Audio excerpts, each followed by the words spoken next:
Welcome to Thought for November the 15th. Our readings today are taken from Nehemiah chapter 1 and 2, Hosea chapter 12, and Colossians chapter 3 and 4. And our thought is, Then I was very much afraid. Today we started to read the book of Nehemiah, who was in exile in Susa, the capital of the empire of the Medes and Persians. He is obviously a very special personality, for he had become cupbearer to King Artaxerxes, a very responsible and trusted position to ensure the king was not poisoned. Nehemiah records that, "My brothers came from Judah, and I asked them concerning Jerusalem. And they said to me, The remnant there in the province that survived the exile is in great trouble and shame. The wall of Jerusalem is broken down, and its gates are destroyed." Chapter 1, verses 2 and 3. The temple had been rebuilt, as we have just read in Ezra, but nothing else. In reacting to this news, I sat down and mourned and wept for days, he says in verse 4. He is then praying before the God of heaven, the great and awesome God who keeps covenant and steadfast love with those who love him and keep his commandments. Verses 4 and 5. We prove we mean what we say, especially in loving God, by what we then do. The climax of his prayer is in verse 11. O Lord, let your ear be attentive to the prayer of your servant and to the prayers of your servants who delight to fear your name. Do we delight in fearing God?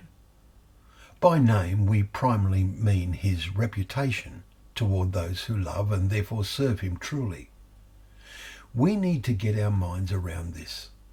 Chapter 2 tells us that in the month of Nisan, 4 months later, in serving the king as his cupbearer, but having continuing great sadness about the plight of Jerusalem, that the king said to me, Why is your face sad, seeing you are not sick?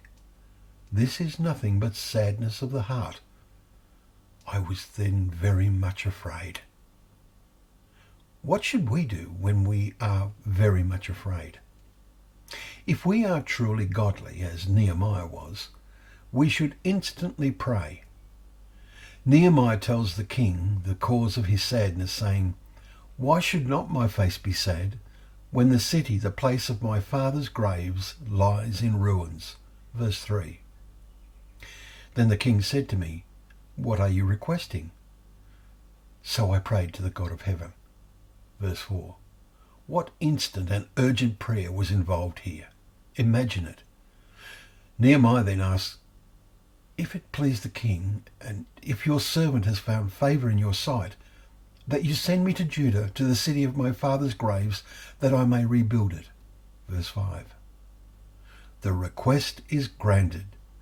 Because he responded in a godly way, although in great fear, there arose a challenging and wondrous opportunity. The account that unfolds in this book from there here on is an inspiration to all who are fully committed to serve God at every opportunity. Do you have that same sense of commitment? How much will such be needed as life in this world becomes ever more uncertain?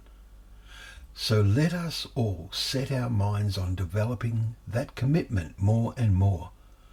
And the foundation for this is to feed on God's word every day.